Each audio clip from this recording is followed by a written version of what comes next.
Kashmir is such a complex and intricate topic to cover, yet it's a very important one because it plays such a crucial role in the overall well-being of India, Pakistan, and China, these three countries. Welcome back to another episode of FTD Facts. My name is Leroy Kenton, and I'm going to be sharing with you 10 facts about Kashmir itself. And among those facts, I'm going to be sharing some of the recent updates relating to Kashmir, so you want to make sure that you watch this episode until the very end to get all caught up. The first thing I want to look at is what is actually meant when you say Kashmir. Kashmir is the northernmost geographical region of the Indian subcontinent. So up until the mid-19th century, the term Kashmir meant only the Kashmir Valley, but today it actually denotes a much larger area that includes the Indian administered territory of Jammu and Kashmir, which includes the divisions of Jammu, Kashmir Valley, as well as Ladakh. It also includes the Pakistani administered territories of Azad Kashmir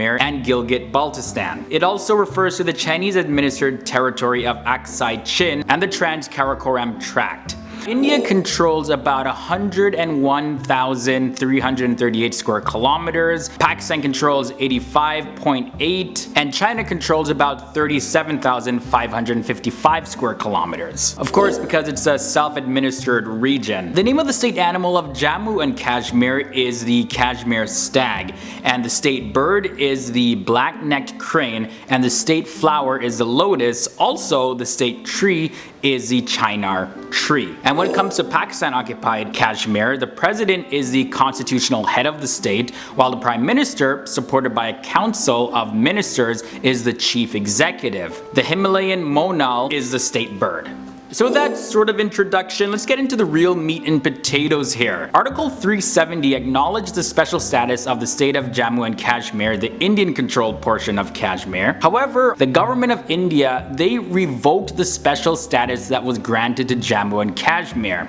And according to India Today, the government says that this would pave the way for the people of Jammu and Kashmir, so far leading lives of second-class citizens, to join the mainstream of the nation. Following that, now India's parliament voted to approve the status change for the state of Jammu and Kashmir, and then things just began to erupt from there. Because you see, the reorganization of the bill increases India's authority over the region, and it changes it from an autonomous state into a union state. So Pakistan responds that this change is actually illegal, and Imran Khan, the Prime Minister of Pakistan, said this in his own words: "If the world does not act now, if the so-called developed world does not uphold its own laws, then things will go to a place that will damage the whole world." And also, following that, Pakistan has announced that it will be downgrading diplomatic relations as well as suspend bilateral trade with India after they strip Jammu and Kashmir of its special status. But things also get a little more interesting because China also occupies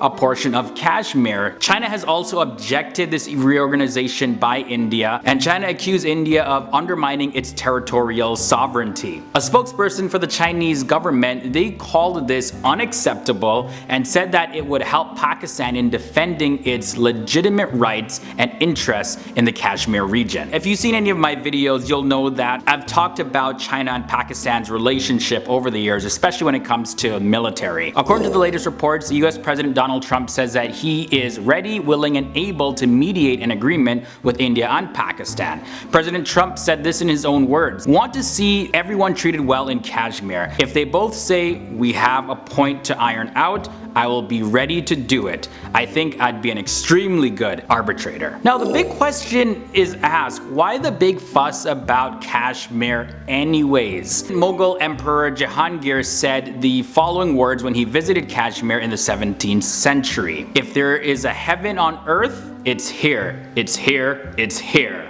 Kashmir is known for its beautiful lakes, its meadows, its snow-capped mountains, and even before India and Pakistan won their independence from Britain in August of 1947, it was a highly sought-after area. The Maharaja, or the ruler at the time, Hari Singh, initially wanted Kashmir to become completely independent, but in October of 1947, he chose to join India. Kashmir has glaciers, it has fresh waters, and it's a region that's heavily relied on by Pakistan, India, and China. According to the diplomat, Kashmir is located in a very strategic position on Earth, and it serves as a main source of water and power generation for both Pakistan and India. The control of the region creates a zero-sum game, in which the control of the rivers and the glacial water, it can actually become a threat for both sides. With a growing population and an increased need for electricity, of course, India has looked to the region to develop more hydro plants. Pakistan fears that India is going to divert water necessary for irrigation and use the water as a weapon against Pakistan. So there's so much tension,